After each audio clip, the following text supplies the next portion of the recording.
Hello and welcome everybody what's up. আজকে সবাইকে আবার ওয়েলকাম জানাচ্ছি জাভা ভিডিও টিউটোরিয়াল সিরিজের এপিসোড নাম্বার 7 এ। এপিসোড 6 এ আমরা যেটা দেখেছিলাম সেটা হচ্ছে ব্লকস, মানে জাভাতে ব্লকস এর কনসেপ্ট আমরা কিভাবে ব্যবহার করব, ব্লকস কিভাবে কাজ করে, আহ, একাধিক ব্লকস থাকলে কেমনে আমরা কাজ করব, এবং ব্লকস এর ভিতর যদি আরো ব্লকস থাকে লাইক ইনার ব্লকস থাকে তখন নেস্টেড ব্লকস থাকলে কিভাবে কাজ করব সেই জিনিসগুলো আমরা দেখছি। আজকে এপিসোড 7 এ আমরা যে জিনিসটা দেখবো বা যে জিনিসগুলো দেখবো সেগুলো হলো, আমরা দেখবো যে দিস নামে একটা কিওয়ার্ড আছে জাভাতে, সেটা কিভাবে কাজ করে। এবং তারপরে আমরা দেখবো ভেরিয়েবলের কিছু কনসেপ্ট লাইক ক্লাস ভেরিয়েবল কিভাবে কাজ করে, ক্লাস ভেরিয়েবলের ডিফল্ট ভ্যালুটা কত, আবার কোনো একটা মেথডে ভেরিয়েবল ডিক্লেয়ার করলে পরে সেটা ইনিশিয়ালাইজ কেন করতে হয় সেইটা। এবং সেই সাথে আমরা আরেকটা জিনিস দেখবো, সেটা হচ্ছে হোয়াট নামে একটা কিওয়ার্ড আছে জাভাতে, সেটা দিয়ে কিভাবে অ্যাকচুয়ালি প্রোগ্রাম করতে হয়। তো প্রথমে আমরা দেখবো দিস কিওয়ার্ড নিয়ে কিভাবে কাজ করি আমরা। তো আমরা একটা সোর্স ফাইল নিয়ে নিই ফার্স্টলি।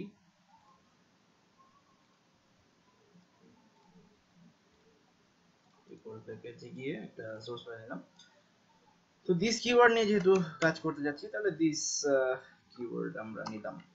দিস কিওয়ার্ড নামে একটা ক্লাস ফাইল জেনারেট করলাম। আসলে দিস কিওয়ার্ডটা কি, দিস ইংরেজি একটা শব্দ, এটাকে যদি আমরা বাংলায় কনভার্ট করি তার মানে হচ্ছে এই। তো দিস কিওয়ার্ডটা আমরা মূলত জাভাতে যে কারণে ইউজ করি সেটা হচ্ছে যে আমার ক্লাস ভেরিয়েবলের নাম আর লোকাল ভেরিয়েবলের নাম যদি এক হয়ে যায় তখন আমার কোডকে আমি বুঝাইতে যদি চাই যে আমার ক্লাস ভেরিয়েবলে লোকাল ভেরিয়েবলের ভ্যালুটা অ্যাসাইন করো, তখন আমরা দিস কিওয়ার্ডটা ব্যবহার করব। এটা ব্যবহারের একটা সুবিধা হচ্ছে, দিস কিওয়ার্ডটা আমরা যখন রিয়েল লাইফে অনেক বড় বড় প্রজেক্ট নিয়ে কাজ করব তখন আমাদেরকে অনেক বড় বড় কোড করতে হবে, 2000-3000 লাইনের কোড বা এর থেকেও বড় কোড হতে পারে। তো কোড যখন আমরা করব, আমরা কিছু অপারেশন করব, ম্যাথমেটিক্স অপারেশন হতে পারে, অ্যারিথমেটিক অপারেশন হতে পারে, আর বুলিয়ান অপারেশন হতে পারে। তো অপারেশন আমরা মূলত করি হচ্ছে ভ্যারিয়েবলের উপরে। তো ভ্যারিয়েবলের সংখ্যা যদি বেশি হয় তখন আমাদের কোডটা অনেক কমপ্লেক্স হয়ে যায়। তো এই জিনিসটা রিডিউস করার জন্য ভ্যারিয়েবলের সংখ্যা কমিয়ে ক্লাস ভ্যারিয়েবলের উপর ডিপেন্ড করে প্রোগ্রামটাকে স্মুথলি রান করানোর জন্য আমরা দিস কিওয়ার্ডটা ব্যবহার করে থাকি। তো দিস কিওয়ার্ডটা কিভাবে আমরা ব্যবহার করব সেটা আমরা দেখব। আমি একটা ক্লাস ডিক্লেয়ার করছি। তো এই ক্লাসের পরে আমি যেটা করি যে আমার মেইন মেথডটা আমি লিখে ফেলি, পাবলিক স্ট্যাটিক void main।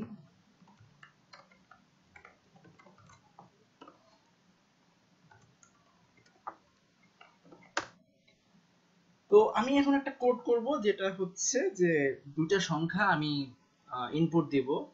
এটা হচ্ছে আমাদের কমান্ড লাইন ইনপুট হবে এবং সেটা যোগ করে প্রিন্ট করব। তো যোগ করে যেহেতু প্রিন্ট করতে চাচ্ছি তার মানে আমাকে অবশ্যই এই ক্লাসের একটা অবজেক্ট ক্রিয়েট করতে হবে। তো অবজেক্ট যদি আমি ক্রিয়েট করতে চাই তার মানে আমাকে অবশ্যই কনস্ট্রাক্টর ব্যবহার করতে হবে। আর এই কোডটা দিস কিওয়ার্ড কেন ব্যবহার করি সেটা বোঝার জন্য আমি একটা কনস্ট্রাক্টর ব্যবহার করব। তো আমি আমার কনস্ট্রাক্টরটাও আগে লিখে ফেলি, পাবলিক দিস কিওয়ার্ড। সো আমার ক্লাসের নাম যেটা সেটা হচ্ছে আমার কনস্ট্রাক্টর নেম, সেটা আমি লিখলাম। সো এতটুকু পর্যন্ত আমার হচ্ছে আসল কাজ হয়ে গেল। এখন আমি যেহেতু দুটো সংখ্যা যোগ করব, আমি আমার ভ্যারিয়েবলগুলো ডিক্লেয়ার করি। ক্লাসের পরেই আমি আমার ভ্যারিয়েবলটা ডিক্লেয়ার করতে যাচ্ছি। তাহলে আমি আমার ভ্যারিয়েবলের নাম দিলাম যে পাবলিক ইন্ট এ, আর একটা ভ্যারিয়েবল নিব যেহেতু দুটো সংখ্যা যোগ করব, পাবলিক ইন্ট বি, আর এই দুটোকে যোগ করে আবার আরেকটা ভ্যারিয়েবলের মধ্যে রাখবো, পাবলিক ইন্ট সি নিয়ে। তো এগুলো হচ্ছে মূলত ক্লাস ভেরিয়েবল। এখন ক্লাস ভেরিয়েবল আর লোকাল ভেরিয়েবলের মধ্যে কিন্তু একটা ডিফারেন্স আছে। লাইক ক্লাস ভেরিয়েবল আসলে কোনগুলা, ক্লাস ভেরিয়েবল হচ্ছে সেইগুলা যেটা হচ্ছে ক্লাসের নেমটা আমি লিখলাম, লেখার পরে কার্লি ব্রেস স্টার্ট হইলো, এরপরে যে ভেরিয়েবল গুলো আমরা ডিক্লেয়ার দিচ্ছি সেগুলো হচ্ছে মূলত ক্লাস ভেরিয়েবল। ক্লাসের আন্ডারে যে ভেরিয়েবল গুলা সেগুলোই হচ্ছে ক্লাস ভেরিয়েবল। কারণ এখানে যদি আমি আমার মাউস পয়েন্টারটা রাখি, এই যে এখানে আমি এটা ক্লিক করতেছি, এইটা হচ্ছে ফার্স্ট ব্র্যাকেট মানে স্টার্টিং কার্লি ব্রেস, এটা হচ্ছে লাস্ট ব্র্যাকেট অর্থাৎ এন্ডিং কার্লি ব্রেস, তার মানে হচ্ছে এর ভিতরে আমি যাই লিখবো সেটা আমার ক্লাসের মধ্যে কোডটা করতে হবে। আর এই ক্লাসের ভিতরে আমি যতগুলো ভ্যারিয়েবল ডিক্লেয়ার করছি সবগুলো হচ্ছে আমার class variable. So class variable গুলো এখন আমি ডিক্লেয়ার করছি এইখানে। এখন আমি আমার মেইন মেথডের মধ্যে আসি। মেইন মেথড আমার যেই কাজটা করবে সেটা হচ্ছে দিস কিওয়ার্ড ক্লাসের একটা অবজেক্ট ক্রিয়েট করে দেবে। আমি অবজেক্টটা ক্রিয়েট করতে চাচ্ছি। সো দিস কিওয়ার্ড আমি লিখলাম হচ্ছে object is equals two new control V. So আমি দুইটা সংখ্যা যোগ করতে চাচ্ছি। আমি এইখানে কনস্ট্রাক্টরের মধ্যে দুইটা সংখ্যা পাস করে দিব রেফারেন্স হিসেবে, লাইক 5,10। সো 5,10 আমি যখন দিয়ে দিচ্ছি আমার কনস্ট্রাক্টরে, তখন অ্যাকচুয়ালি কি হচ্ছে সেটা আমার দেখতে হবে। 5,10 আমি এখানে যেহেতু পাঠাচ্ছি তাহলে পরে আমার কনস্ট্রাক্টরে এটাকে ক্যাচ করতে হবে। কনস্ট্রাক্টরে যদি আমি ক্যাচ করতে চাই তাহলে আমাকে বলে দিতে হবে কি টাইপের ডাটা আমি সেন্ড করতেছি কনস্ট্রাক্টরে, আর কি টাইপের ডাটা। এখানে আমি 5 আর 10 পাঠাচ্ছি, তার মানে এটা ইন্টিজার টাইপের ডাটা। সো ইন্টিজার টাইপের ডাটা এখানে ক্যাচ করতে হবে। এখন ইন্ট a লিখলাম আর ইন্ট b লিখলাম, তার মানে হচ্ছে a is equals to 5 R b is equals to 10। কিন্তু কথা সেটা না, কথা হচ্ছে যে আমার ক্লাস ভ্যারিয়েবল a একটা আছে, আর এখানে কনস্ট্রাক্টরের ভিতরে যেগুলো ভ্যারিয়েবল আছে অর্থাৎ এগুলো হচ্ছে লোকাল ভ্যারিয়েবল, সেখানেও একটা a আছে এবং b আছে। এখন আমি আমার এই দিস কিওয়ার্ডটা দিয়ে যেটা বলতে চাচ্ছি যে এইখানে কনস্ট্রাক্টরকে আমি 5 আর 10 দিয়ে যখন কল করতেছি তখন এই জায়গাটাতে ক্যাচ হচ্ছে, অর্থাৎ এই যে পাবলিক দিস কিওয়ার্ড কনস্ট্রাক্টরটা 8 নাম্বার লাইন বরাবর এখানে a সমান 5 হচ্ছে আর b সমান 10 হচ্ছে। কিন্তু এগুলা কার জন্য হচ্ছে? এগুলো হচ্ছে লোকাল ভেরিয়েবলের জন্য। বাট আমি চাচ্ছি যে আমার এই লোকাল ভেরিয়েবল গুলো দিয়ে আমি আমার ক্লাস ভেরিয়েবল গুলোকে ইনিশিয়ালাইজ করতে। তাহলে পরে আমাকে যেটা করতে হবে, কনস্ট্রাক্টরের ভিতরে দিস কিওয়ার্ডটা লিখে একটা ডট নোটেশন দিয়ে a লিখে ইজ ইকুয়াল টু a লিখতে হবে। দিস এর পরে একটা ডট নোটেশন, তারপরে একটা a আছে যে এটা হচ্ছে সবুজ রঙের, এই এটা হচ্ছে আমার ক্লাস ভেরিয়েবল। আর এইখানে কমলা রঙের যে এটা আছে সেটা হচ্ছে আমার লোকাল ভেরিয়েবল।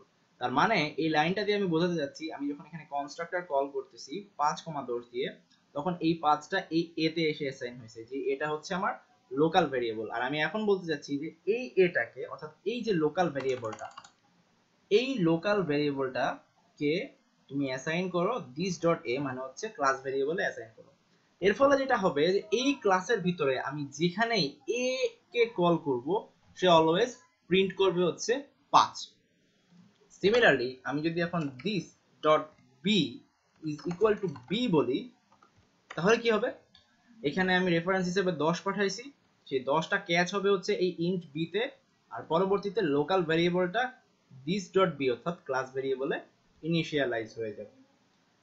এবং ইনিশিয়ালাইজ হওয়ার পরে আমি চাচ্ছি যে এই দুইটা সংখ্যা আমি যোগ করে প্রিন্ট করব। সো আমি একটা মেথড লিখতে পারি যেটা হচ্ছে ইউজার ডিফাইন্ড মেথড।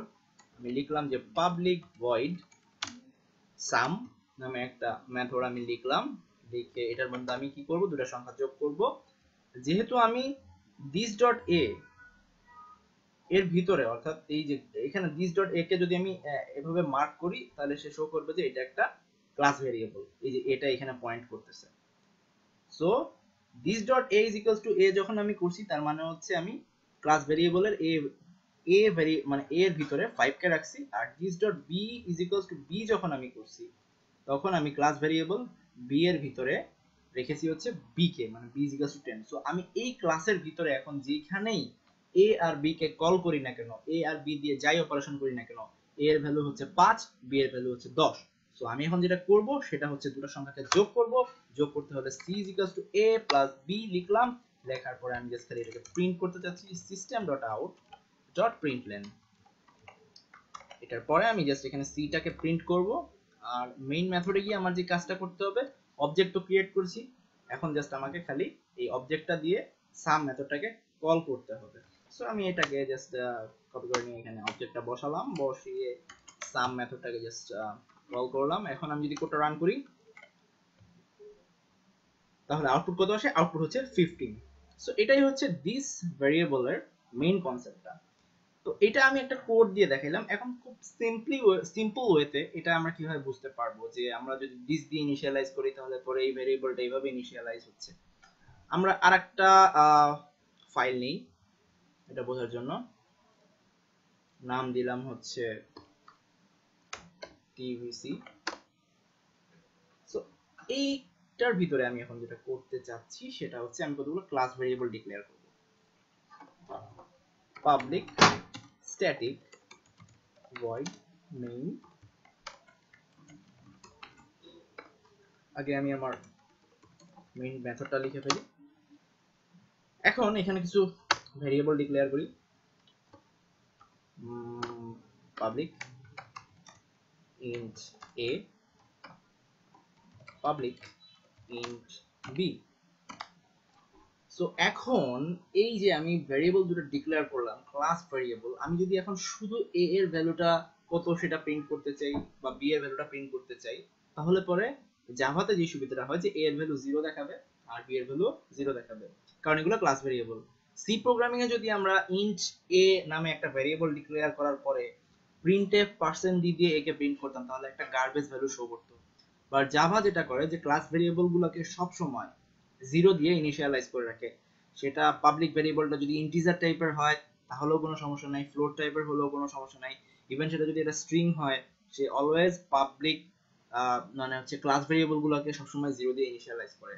তো এইটা আমরা যদি বুঝতে চাই তাহলে পরে আমরা যে কাজটা করতে পারি যে সিম্পলি আমরা এই এই ভেরিয়েবল গুলোকে আমি জাস্ট খালি আমি প্রিন্ট করতে যাচ্ছি আমার ভ্যালুগুলো অ্যাকচুয়ালি কত সেটা আমি প্রিন্ট করতে চাচ্ছি। তো আমি জাস্ট এখানে লিখলাম যে সিস্টেম ডট আউট ডট প্রিন্টলেন লিখে আমি জাস্ট a এর ভ্যালুটা কত বাই ডিফল্ট কম্পাইলার কত সেট করছে এটা 0 আসার কথা। এইখানে যদি আমি জাস্ট খালি এটা এইভাবে লিখি আর কি, তাহলে এখানে একটা এরর দেখাবে ক্যানট ফাইন্ড সিম্বল। এর কারণ হচ্ছে আমাকে এটা এখানে লেখা যাবে না। সো আমি যেটা করব সেটা হচ্ছে এখানে চলে যাই, এখানে গিয়ে এই ক্লাসের একটা অবজেক্ট ফার্স্টে ক্রিয়েট করি, tvc ক্লাসের একটা অবজেক্ট ক্রিয়েট করি, অবজেক্ট হচ্ছে দিলাম ab, এটা সমান হচ্ছে নিউ ab, এবং এরপরে আবার হচ্ছে tvc। এখন এই অবজেক্টটা দিয়ে আমি একটা মেথডকে কল করি লাইক ab.show, এটা আমার ইউজার ডিফাইন মেথড যেটা আমি এখন লিখবো। ধরলাম যে আমার এই মেথডটা এখানে আমি লিখলাম পাবলিক void show। এখন এই মেথডের ভিতরে যদি আমি আমার ভেরিয়েবলগুলোর ভ্যালু প্রিন্ট করতে চাই অবশ্যই পারবো, এবং ভ্যালুগুলো 0 আসবে কারণ এগুলো হচ্ছে ক্লাস ভেরিয়েবল, কারণ ক্লাসের পরে এগুলোকে ডিক্লেয়ার করা হয়েছে। তো আমি এখানে প্রিন্ট করতে যাচ্ছি like system dot out dot println, কার ভ্যালু প্রিন্ট করতে যাচ্ছি চাচ্ছি হচ্ছে a এর ভ্যালু প্রিন্ট করতে। সো এখানে একটা স্ট্রিং হিসেবে এটাকে রাখলাম যে আমি বোঝাতে যাচ্ছি যে এটা এর ভ্যালু হবে এরকম। সো এখানে একটু স্পেস দিলাম আমরা এবং এই জায়গাটাতে এর ভ্যালুটা লিখে এটাকে করলাম। সিমিলারলি b এর ভ্যালুটা এখন আমরা প্রিন্ট করতে যাচ্ছি, জাস্ট কিছু না, এটাকে কপি করে এখানে লিখে দিই, জাস্ট ভ্যালু এর নাম আর ভ্যারিয়েবলের নামটা চেঞ্জ করে দিই। এখন যদি এই কোডটা আমরা রান করি তাহলে কত a এর ভ্যালু 0 দেখাচ্ছে, b এর ভ্যালু 0 দেখাচ্ছে। সো এটা হচ্ছে একটা কনসেপ্ট যে ক্লাস ভেরিয়েবল যদি আমরা কোনো জাভা ফাইলে লিখে থাকি তাহলে পরে সেটা যদি আমরা আগে থেকে ইনিশিয়ালাইজ না করি সেটা সব সময় 0 দিয়ে ইনিশিয়ালাইজ হবে। এখানে কিন্তু আমরা কোনো ইনিশিয়ালাইজ করিনি, কিন্তু যদি আমরা ইনিশিয়ালাইজ করতাম যে public int a is equals to 75, public b int b is equals to 86, তখন কিন্তু আবার যেহেতু ইনিশিয়ালাইজ করা আছে সো a সমান 75 প্রিন্ট হইতো, b সমান 86 প্রিন্ট হইতো। আমরা এটাকে রান করে যদি দেখি তাহলেই বুঝতে পারবো যে হ্যাঁ a সমান 75 আর b is equals to 86। তো এটা হচ্ছে পাবলিক ভেরিয়েবলের পাবলিক মানে হচ্ছে কোনো একটা ক্লাস ভেরিয়েবলের কনসেপ্ট, যে ক্লাস ভেরিয়েবল যদি আমরা ডিক্লেয়ার করি বাট ইনিশিয়ালাইজ যদি না করি, কোনো ভ্যালু দিয়ে ইনিশিয়ালাইজ যদি না করি তাহলে পরে সেটা বাই ডিফল্ট 0 শো করবে, আর যদি ইনিশিয়ালাইজ করি তাহলে তো সমস্যা নেই। নেক্সট যে কনসেপ্টটা আসতেছে যে লোকাল ভেরিয়েবলের ক্ষেত্রে জিনিসটা কি রকম হবে। সো লোকাল ভেরিয়েবল হচ্ছে সেগুলা যেগুলা কোনো একটা মেথডের মধ্যে আমরা লিখবো, লাইক এই যে এটা একটা মেথড পাবলিক ভয়েড শো, এই মেথডের ভিতরে যদি আমরা কোনো একটা ভেরিয়েবল ডিক্লেয়ার করি, সে এখানে আমরা লিখলাম যে int x। সো এই ভেরিয়েবলটা আমরা যদি এই ভেরিয়েবলটা কিন্তু আমাদের ইনিশিয়ালাইজ করা নাই, যেহেতু এই ভেরিয়েবলটা আমাদের ইনিশিয়ালাইজ করা নাই সো আমাদের একটা জিনিস মনে রাখতে হবে সবসময়, সেটা হচ্ছে কোনো একটা মেথডের ভিতরে আমরা যে ভেরিয়েবল গুলো লিখব সেগুলো হচ্ছে লোকাল ভেরিয়েবল। আর লোকাল ভেরিয়েবল গুলা যে কোনো একজন প্রোগ্রামারের উচিত শুরুতেই ইনিশিয়ালাইজ করে দেওয়া। ওয়েদার ইট ক্যান বি 0 দিয়ে ইনিশিয়ালাইজ হতে পারে আর যে কোনো একটা ভ্যালু দিয়ে ইনিশিয়ালাইজ হতে পারে। বাট যদি আমরা এটাকে ইনিশিয়ালাইজ না করি তখন কি হবে? যদি আমরা কোনো একটা মেথডের ভিতরে লোকাল ভেরিয়েবল, যেখানে ইনটেক্স আছে, এরকম কোনো একটা ভেরিয়েবলকে ইনিশিয়ালাইজ না করি, সিতে আমরা কোনো ভ্যালুকে ইনিশিয়ালাইজ না করে যদি প্রিন্ট করতাম, একটা গার্বেজ ভ্যালু প্রিন্ট করতো, ঠিক সেম প্রসেসটাই এখানে হবে। যদি আমরা দেখতে চাই আসলে কাজটা কি হচ্ছে, আমরা জাস্ট এক্স এর ভ্যালুটা প্রিন্ট করে দেখতে চাচ্ছি, আমরা একটা প্রিন্টিং স্টেটমেন্ট দিলাম, দিয়ে জাস্ট এক্সটাকে প্রিন্ট করে দিই, তাহলে আমরা বুঝতে পারবো যে আসলে গার্বেজ ভ্যালু প্রিন্ট হচ্ছে কিনা বা কোনো একটা আননোন ভ্যালু প্রিন্ট হচ্ছে কিনা, সেটা আমরা বোঝার চেষ্টা করি। তো এটা এখন আমরা রান করব কোডটা যদি আমরা রান করি, বাট এখানে একটা এরর শো করছে। এররটা কি?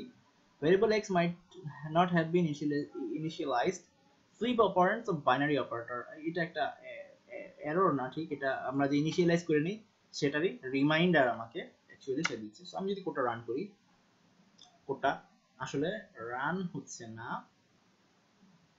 কারণ হচ্ছে আমি ভ্যালুটাকে কিন্তু ইনিশিয়ালাইজ করি। বাট আমি যদি এটাকে ইনিশিয়ালাইজ করে দিই like x is equals to 0, এখন যদি আমি কোডটাকে রান করি, সো x 0 সেটাই জাস্ট খালি প্রিন্ট হবে। সো এখন আমরা যদি এখানে আরেকটু কেরামতি করার চেষ্টা করি, লাইক পাবলিক শব্দটা লিখে যদি কেউ ভুলে লিখে দেয় তাহলে পরে কি হবে? এটা কখনোই কাজ করবে না, কারণ হচ্ছে public, private, protected or default এই শব্দগুলো সবসময় ক্লাসের মধ্যে কাজ করে, ক্লাসের ভিতরে জিনিসগুলো কাজ করে। আমি এটা লিখছি কিন্তু পাবলিক শব্দটা একটা মেথডের ভিতরে, so it will not gonna work. So এটাই হচ্ছে আমাদের ভেরিয়েবলের একটা খুবই ইম্পর্টেন্ট কনসেপ্ট। এই কনসেপ্টটা আমরা এতক্ষণ পর্যন্ত যে জিনিসগুলা ফলো করলাম সেটা হচ্ছে যে দিস কিওয়ার্ডটা কিভাবে আমরা ব্যবহার করব, দিস কিওয়ার্ড দিয়ে আসলে আমরা কিভাবে কাজ করি, ক্লাস ভেরিয়েবল যদি আমরা কোনো কিছু ইনিশিয়ালাইজ না করে থাকি তখন ক্লাস ভেরিয়েবল অ্যাকচুয়ালি কিভাবে কাজ করে। আর এছাড়াও আমরা যে জিনিসটা দেখলাম যে লোকাল ভেরিয়েবল গুলোকে ইনিশিয়ালাইজ যদি কোনো একটা মেথডের ভিতরে আমরা না করি তখন আসলে কি ধরনের এরর হয়ে থাকে। তো এই তো মোটামুটি আমাদের একটা কনসেপ্ট গেল। আর একটা কনসেপ্ট আমরা দেখব সেটা হচ্ছে যে ডাটা টাইপস। জাভাতে ডাটা টাইপস কয় রকমের হয় সেটা। তো জাভাতে যে ডাটা টাইপ গুলো হয়, অ্যাকচুয়ালি ডাটা টাইপ বলতে যেটা বোঝায় যে ডাটা কি, ডাটার প্রকারভেদ। তো জাভাতে মোটামুটি দুই ধরনের ডাটা টাইপ হয় মেইনলি, একটা হচ্ছে প্রিমিটিভ ডাটা টাইপ এবং আরেকটা হচ্ছে class and reference data type. So primitive data type কোনগুলো? প্রিমিটিভ ডাটা টাইপ হচ্ছে সেইগুলো যেগুলো হচ্ছে logical data type, like boolean, true and false. এটা হইতে পারে ক্যারেক্টার, হইতে পারে integer, long integer, short integer, float value means float মানে হচ্ছে দশমিক সংখ্যাগুলো, এটা ডাবলও হইতে পারে। সো এগুলো হচ্ছে প্রিমিটিভ টাইপ। আর class and reference data type হচ্ছে সেগুলা যেগুলো হচ্ছে টেক্সচুয়াল, লাইক স্ট্রিং। স্ট্রিং আসলে আমরা যখন সিতে করছি সেটা ছিল মূলত একটা ক্যারেক্টারের অ্যারে, বাট জাভাতে স্ট্রিং একটা ক্লাস, পিওর একটা ক্লাস হচ্ছে স্ট্রিং। কেমনে বুঝবো? আমরা যখন এই যে মেইন মেথড লিখি তখন কিন্তু স্ট্রিং এর এসটা বড় হাতের দিই। সো স্ট্রিং একটা জাভাতে অনেক গুরুত্বপূর্ণ একটা ক্লাস। আর all classes that we declare, এটাও একটা ক্লাস এন্ড রেফারেন্স ডাটা টাইপের মধ্যে পড়ে। অল ক্লাসেস উই ডিক্লেয়ার মানে হচ্ছে আমি নিজে নিজে একটা ক্লাস ক্রিয়েট করলাম, লাইক এইখানে আমি যদি একটা ক্লাস ক্রিয়েট করি, ক্লাস হ্যালো। সো এইটার ভিতরে আমি যদি এখন কতগুলো ডাটা লিখি, সো ওইটা হচ্ছে আমার ডিক্লেয়ার করা একটা ক্লাসের ভিতরে ডাটাগুলো থাকবে। ওগুলো হচ্ছে class and reference data type হিসেবে কাজ করে, যেগুলোকে আমরা অন্য সময় ইম্পোর্ট করতে পারি। অনেক ক্ষেত্রে আমরা ইম্পোর্ট করে সেগুলো দিয়ে কাজ করতে পারি। তো এটা ছিল হচ্ছে ডাটা টাইপের একটা নরমাল কনসেপ্ট। আর এখন আমরা যে জিনিসটা দেখবো সেটা হচ্ছে যে জাভাতে কিছু অপারেশনস করি আমরা। লাইক অপারেশনস বলতে অপারেশনস গুলো আমরা কিভাবে করি, যেহেতু কম্পিউটার একটা ম্যাথমেটিক্যাল ডিভাইস, অলওয়েজ ক্যালকুলেশন করে। সো আমরা যখন অপারেশন করি ভেরিয়েবলের উপর অপারেশন করি, সো এই অপারেশন গুলো অনেক ভাবে হতে পারে। এটা হতে পারে যে আমরা একটা ভেরিয়েবলে ভ্যালু অ্যাসাইন করতে পারি, আবার হইতে পারে যে অ্যারিথমেটিক কিছু অপারেশন করতে পারি, রিলেশনাল কিছু অপারেশন করতে পারি, লজিক্যাল কিছু অপারেশন করতে পারি, বিট ওয়াইজ অপারেশন করতে পারি। তো এরকম জাভাতে 7 ধরনের অপারেশন হয়। লাইক একটা হচ্ছে অ্যাসাইনমেন্ট অপারেটর, মানে হচ্ছে কোন একটা ভ্যারিয়েবলে আমি ভ্যালু অ্যাসাইন করব। লাইক আমি যদি এখানে লিখি সিম্পলি এক্সাম্পল হিসেবে আমি লিখতে থাকি a is equals to 5, এটা হচ্ছে আমার অ্যাসাইনমেন্ট অপারেটর, এটা জাস্ট একটা ভ্যারিয়েবলে ভ্যালু অ্যাসাইন করতেছে। সিমিলারলি আরেকটা অপারেশন হয় সেটা হচ্ছে অ্যারিথমেটিক অপারেটর। অ্যারিথমেটিক অপারেটর দিয়ে যে অপারেশনটা হয় ওটা হচ্ছে অ্যারিথমেটিক অপারেশন। সো অ্যারিথমেটিক মানে কি? অ্যারিথমেটিক মানে হচ্ছে হিসাব নিকাশ করা। হইতে পারে এটা যোগ, হইতে পারে এটা গুণ, হইতে পারে বিয়োগ, হইতে পারে ভাগ, হইতে পারে ইনক্রিমেন্ট অপারেশন মানে হচ্ছে প্লাস প্লাস, হইতে পারে decrement operation minus minus. So arithmetical sign গুলো দিয়ে আমরা যে অপারেশন গুলো করি সেগুলো হচ্ছে অ্যারিথমেটিক অপারেশন। রিলেশনাল অপারেশন হয় হচ্ছে রিলেশনাল অপারেটর দিয়ে। রিলেশনাল অপারেটর কোনগুলো? যে একটা সংখ্যা আর একটা সংখ্যার থেকে বড় বড় কিনা, like a is greater than b কিনা, or a is less than b কিনা, or a is greater than equal b কিনা, a is less than equal b কিনা, a not equal b কিনা। এই যে জিনিসগুলা, এগুলা হচ্ছে আমাদের রিলেশনাল অপারেটর। আর রিলেশনাল অপারেটর দিয়ে যে কাজগুলো করা হয় সেগুলো হচ্ছে রিলেশনাল অপারেশন। আর লজিক্যাল অপারেটর কোনগুলো? লজিক্যাল অপারেটর হচ্ছে সেগুলো যেগুলো আমরা ইফ এলস এর ভিতর ব্যবহার করি। যে এন্ড মানে দুই পক্ষ যদি সমান হয় তাহলে পরে সত্য। অর মানে হচ্ছে এই যে এইটা যে এন্ড এবং, আর অর এর একটা অপশন আছে যে অথবা দিয়ে আমরা যে অপারেশনটা করি, এটাই হচ্ছে আমাদের লজিক্যাল অপারেটর, যেগুলো লজিক খাটাই করতে হবে। বিটওয়াইজ অপারেটর বলতে বোঝায় যে লজিক্যাল অপারেটরেরই একটা কনসেপ্ট, বাট বিটওয়াইজ অপারেটরটা একটু ডিফারেন্ট। লাইক আমরা যখন লজিক্যাল অপারেটরে এন্ড বলি আমরা দুইটা এন্ড দেই, বিটওয়াইজ অপারেশনে আমরা জাস্ট একটা এন্ড বলি। তার মানে হচ্ছে এ আর বি এর এন্ড করা। ওই ডিসক্রিট ম্যাথমেটিক্সে আমরা যেটা করি যে এ এন্ড বি কে যখন এন্ড করি, মানে হচ্ছে 0 আর 1 কে যদি আমরা এন্ড করি তাহলে আমাদের আলটিমেট আউটপুটটা আসে হচ্ছে 0। কারণ আমরা জানি যে এন্ড এর ক্ষেত্রে যদি লজিক্যাল মানে বিটওয়াইজ অপারেশন আমরা করি, যদি দুইটা স্ট্রিং 1 হয় তাহলে আমাদের আউটপুটটা হবে 1, আর যদি একটা 0 হয় আর একটা 1 হয় তাহলে পরে সেই ক্ষেত্রে ওটা ফলস হবে। আবার হচ্ছে বিটওয়াইজ অপারেটর বলতে শুধু বিটওয়াইজ অর বোঝায়, লাইক হচ্ছে যে যদি একটাই 1 হয় সেই ক্ষেত্রে আউটপুটটা 1 হবে। সিমিলারলি এক্সঅর আছে। সো এগুলো হচ্ছে বিটওয়াইজ অপারেটর। আর আরেকটা অপারেটর, দুইটা অপারেটর আছে, যে দুইটা অপারেটর আমরা জাভাতে শিখবো। এর মধ্যে একটা হচ্ছে ওয়াট অপারেটর আর একটা হচ্ছে ইনস্ট্যান্স অফ অপারেটর। ওয়াট অপারেটরটা সি প্রোগ্রামিং এর একটা কনসেপ্ট। এটা হচ্ছে ইফ এলস এর ঝামেলাটাকে রিডিউস করার জন্য আমরা ব্যবহার করতাম ওয়াট অপারেটরটাকে অ্যাকচুয়ালি। সো ওয়াট অপারেটরটা দিয়ে আমরা কি কাজ করব সেটা আমরা দেখব। আরেকটা জিনিস হচ্ছে instance of operator. Instance of operator যেটা কাজ করে সেটা হচ্ছে, ইনস্ট্যান্স বলতে আসলে বোঝায় যে কোন একটা বস্তু, আর বস্তু মানেই আমরা বুঝি যে অবজেক্ট। তো জাভার কোডিং এ আমরা যদি জানতে চাই যে কোন একটা অবজেক্ট কোন ক্লাসের অন্তর্গত, সেইটা চেক করে হচ্ছে ইনস্ট্যান্স অপারেটর। তো ইনস্ট্যান্স অপারেটর দিয়ে ধরলাম যে আমরা আমরা আমরা অনেক বড় একটা জাভা কোড লিখছি। তো জাভা কোডে কোন একটা অবজেক্ট আসলে কোন ক্লাসের অবজেক্ট, কোন ক্লাসের অন্তর্গত সেই অবজেক্টটা, এইটা জানার জন্য আমরা যদি আমরা মূলত ব্যবহার করি হচ্ছে ইনস্ট্যান্স অফ অপারেটরটা। ইনস্ট্যান্স অফ অপারেটরটা দিয়ে আমরা সরাসরি জানতে পারি যে অবজেক্টটা কোন ক্লাসের অন্তর্গত। তো ইনস্ট্যান্স অফ অপারেটরটা আমরা দেখবো হচ্ছে আরো পরে আমাদের হয়তো বা এটা যেহেতু 7th এপিসোড, আমরা 10th এপিসোডে গিয়ে ইনস্ট্যান্স অফ অপারেটরের সাথে খুব ভালোভাবে পরিচিত হব। এখন আমরা যে জিনিসটা দেখবো সেটা হচ্ছে হোয়াট অপারেটর আসলে কেমনে আমরা ব্যবহার করব। সো হোয়াট অপারেটর হচ্ছে একটা বুলিয়ান এক্সপ্রেশন। হোয়াট অপারেটরে দুইটা জিনিস হয়, একটা হচ্ছে ট্রু হতে পারে ভ্যালু, অথবা ফলস হতে পারে। এখানটা কোড করছি আমি, সেই কোডটা আমি আপনাদের দেখাই। যে এইখানে একটা অপারেশন আমরা করতেছি, সেটা হচ্ছে এখানে আমরা আগে একটা হোয়াট অপারেটর অর্থাৎ এই ক্লাসের একটা অবজেক্ট ক্রিয়েট করছি। এই অবজেক্টটা ক্রিয়েট করার পরে আমরা জাস্ট এটা শো নামে মেথড কল করছি। এখানে a is equals to আমি 2 দিছি, এটাকে আমি এখন 1 করলাম। আমি আরেকটা ভেরিয়েবল নিছি b, b তে আমি যেটা জিজ্ঞেস করতেছি যে a is equal 1 কিনা, মানে আমি জিজ্ঞেস করতে চাচ্ছি a কি 1, মানে a কি সত্যি। যদি a সত্যি হয় তাহলে পরে b এর ভ্যালু প্রিন্ট হবে হচ্ছে 29, আর যদি ফলস হয় তাহলে প্রিন্ট হবে 28। মানে হচ্ছে ইফ এলস এর সাথে আমরা এটাকে অনেকটা রিলেটেড করতে পারি। লাইক ইফ এলস দিয়ে যদি আমরা এই কোডটা করতাম, তখন আমরা অ্যাকচুয়ালি কি মানে কি করতাম সেটা যদি আমরা জানতে চাই, যে ইফ এলস দিয়ে আমরা কিভাবে কোডটা করতাম, যে এখানে লিখতাম যে if a is equal equal 1, তখন আমরা বলতাম যে system dot out dot print out dot println println, এখানে আমরা প্রিন্ট করতাম যে যদি a এর ভ্যালু 1 হয় তাহলে b ইজ ইকুয়ালস টু, তুমি প্রিন্ট করো হচ্ছে 29, এটা প্রিন্ট করবা। আর যদি আমরা এটা না হতো এলসে বলতাম যে তাহলে পরে প্রিন্ট করো যে b এর ভ্যালু 28। সো এটা একটা প্রোগ্রাম। সো এই কোডটা যদি আমরা রান করতাম ইফ এলস দিয়ে করে,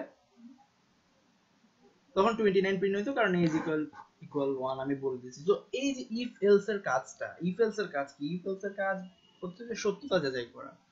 ইফ যদি ট্রু হয় ইফ এক্সিকিউট হবে, যদি ইফ ফলস হয় এলস এক্সিকিউট হবে। এই কাজটাই আমরা হোয়াট অপারেটর দিয়ে খুব সহজে করতে পারি, এবং সেইটাই আমরা মূলত আমাদের এই যে উপরে যে কোডটা এখন আমি মানে লাইন কমেন্টস লাইনগুলো কেটে দিব, সেই লাইনগুলো দিয়ে আমরা মূলত কাজটা করছি। তো কিভাবে করছি, যে b এর ভ্যালু আমি প্রিন্ট করব 29 যদি a is equals to 1 হয়। সো b নামে একটা ভ্যারিয়েবল আমি ডিক্লেয়ার করে রেখেছি, আর a কে আগে থেকে 1 দিয়ে ইনিশিয়ালাইজ করে দিয়েছি। সো a is equal যদি 1 হয় তারপরে একটা সাইন দিতে হয় কোশ্চেন মার্ক, যে a is equal 1 কিনা। এটা জাভা কম্পাইলার JVM কে ইনস্ট্রাকশন দেয় যে আসলে তুমি চেক করো যে a ভ্যারিয়েবলটার মধ্যে 1 আছে কিনা, কোশ্চেন মার্ক দিয়ে। যদি 1 হয় তাহলে পরে 29 প্রিন্ট করো। 29 আর 28 মাঝখানে একটা কোলন আছে। এই কোলনটা মানে হচ্ছে কোলনের বাম পাশে যে কথাটা থাকবে, যদি ভ্যারিয়েবলের ভ্যালু ট্রু হয় তাহলে পরে সেটা এক্সিকিউট হবে, আর যদি ফলস হয় তাহলে পরে কোলনের ডান পাশে যেটা আছে সেটা এক্সিকিউট হবে। সো এই কোডটা যদি আমি এখন রান করি a is equals to 1, so আমার আউটপুট আসার কথা হচ্ছে 29, but a is equals to যদি আমি এখন 2 করে দিই তাহলে পরে ফলস হয়ে গেলে কোলনের ডান পাশে যেই ভ্যালুটা আছে সেটা প্রিন্ট হওয়ার কথা। এখন আমরা দেখব যে আসলে সেটা হচ্ছে কিনা। জাস্ট এটাকে আমরা এখন এক্সিকিউট করি, এক্সিকিউট করলে কি দেখতে পাই, 28। সো এটাই হচ্ছে হোয়াট অপারেটর। হোয়াট অপারেটরের মানে মেইন স্ট্রাকচারটা হচ্ছে যে একটা ফার্স্ট ব্র্যাকেটের ভিতরে একটা কন্ডিশন থাকে, এই যে এটা হচ্ছে কন্ডিশনটা a is equal 1, তারপরে একটা কোয়েশ্চেন মার্ক থাকবে। এই কোয়েশ্চেন মার্কটার পরেই, মানে কোশ্চেন মার্কটা থাকতেছে এই কারণে যে আমার কন্ডিশনটা ট্রু কিনা। যদি আমার কন্ডিশনটা ট্রু হয় সেই ক্ষেত্রে কি হবে, আমাকে একটা স্টেটমেন্ট এক্সিকিউট করতে হবে। সেই ট্রু স্টেটমেন্টটা থাকবে হচ্ছে কোশ্চেন মার্কের ঠিক পরপর। সেই ট্রু স্টেটমেন্টের পরে একটা কোলন থাকবে, সেই কোলনের পরে যে স্টেটমেন্টটা থাকবে, যদি আমার কন্ডিশনটা ফলস হয় সেই ক্ষেত্রে সেই স্টেটমেন্টটা এক্সিকিউট হবে। সো এটাই হচ্ছে আমার হোয়াট অপারেটরের কাজ। এখন আমরা আরেকটা কনসেপ্ট দেখব, সেই কনসেপ্টটা হচ্ছে কাস্টিং বলে, লাইক এটাকে টাইপ কাস্টিংও আমরা বলতে পারি। সো কাস্টিং আসলে কি? সিতে আমরা যেটা দেখছি যে অনেক সময় আমরা অনেক অপারেশন করার পরে কোনো একটা ভ্যালু, ইন্টিজার ভ্যালুকে আমরা চাইলে ফ্লোটে কনভার্ট করে দিতে পারতাম, বা ফ্লোট ভ্যালুটাকে ইন্টিজারে কনভার্ট করতে পারতাম। এখানেও জাভার ক্ষেত্রে কাস্টিংটা সেম।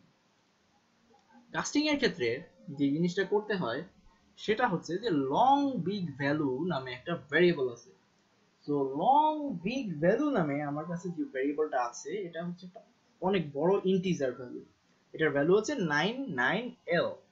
সো আমি চাচ্ছি এটাকে একটা স্মল ইন্টিজার ভ্যালুতে কনভার্ট করার জন্য। সো এটার কনসেপ্টটা বুঝতে গেলে আমি একটু আমার পেইন্ট টুলটা ব্যবহার করি, তাহলে বুঝতে জিনিসটা সুবিধা হবে। ধরা যাক যে আমার কাছে একটা ছোট জিনিস আছে, লাইক এটা একটা ছোট বক্স, আর এখানে একটা অনেক বড় বক্স আছে। আমি চাচ্ছি যে আমার এই ছোট বক্সটাকে এই বড় বক্সটার ভিতরে বসাইতে।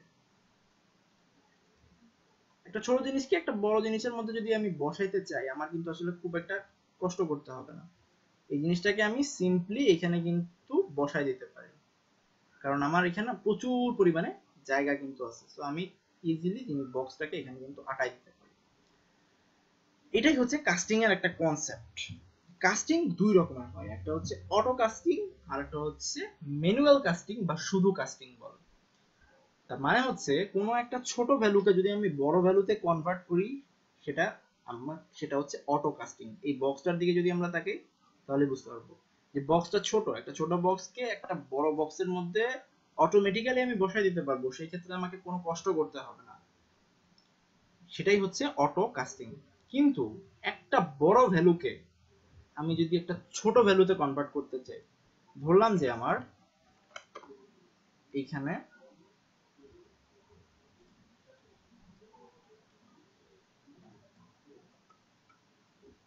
আমার একটা বড় বক্স আছে, লাইক এখন আমি কনসিডার করতে যেটা চাচ্ছি সেটা হচ্ছে যে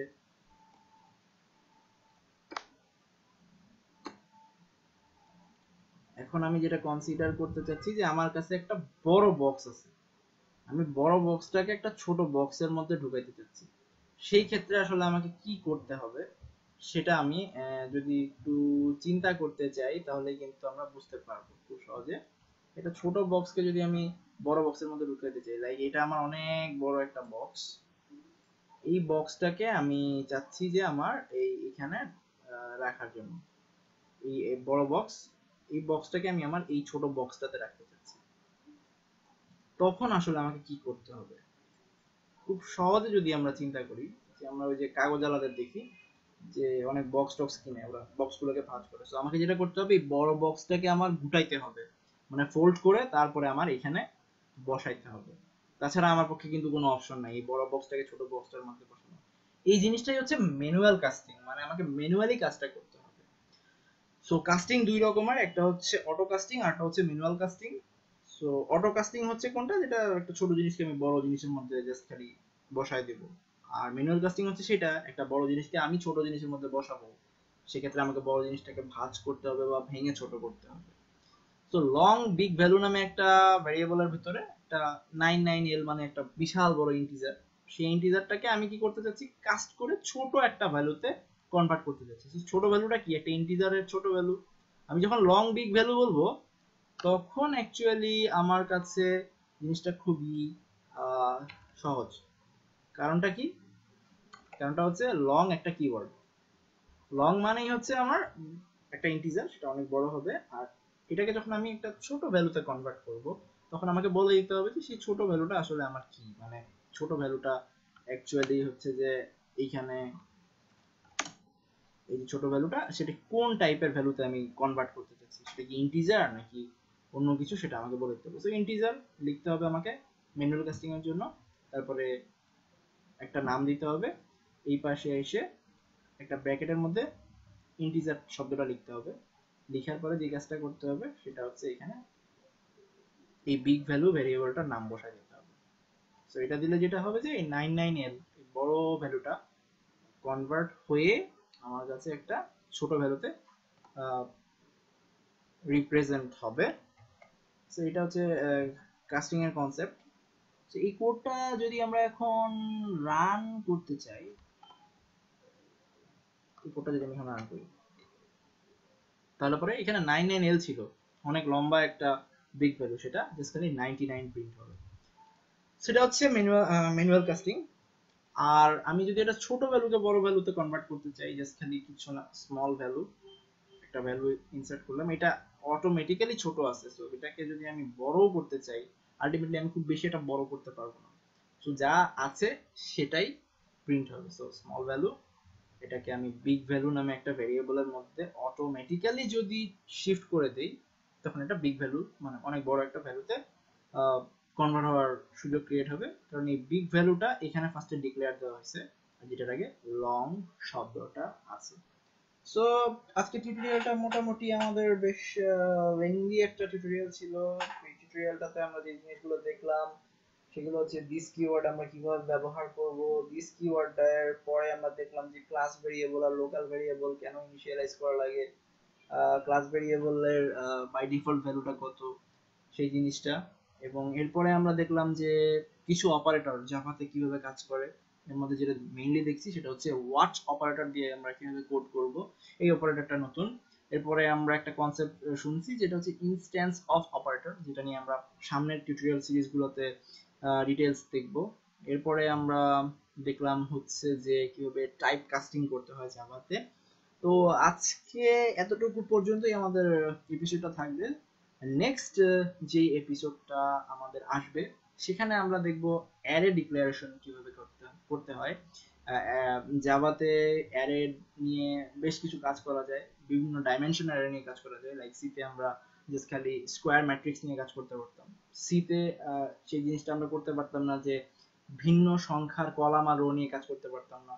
তো সেই জিনিসটা আমরা নেক্সট টিউটোরিয়ালটা দেখবো। সো এই এপিসোড দেখার আমন্ত্রণ জানিয়ে সবাইকে আজকের মতো বিদায় নিচ্ছি। টাটা, বাই বাই, অ্যান্ড ভালো থাকবেন সবাই।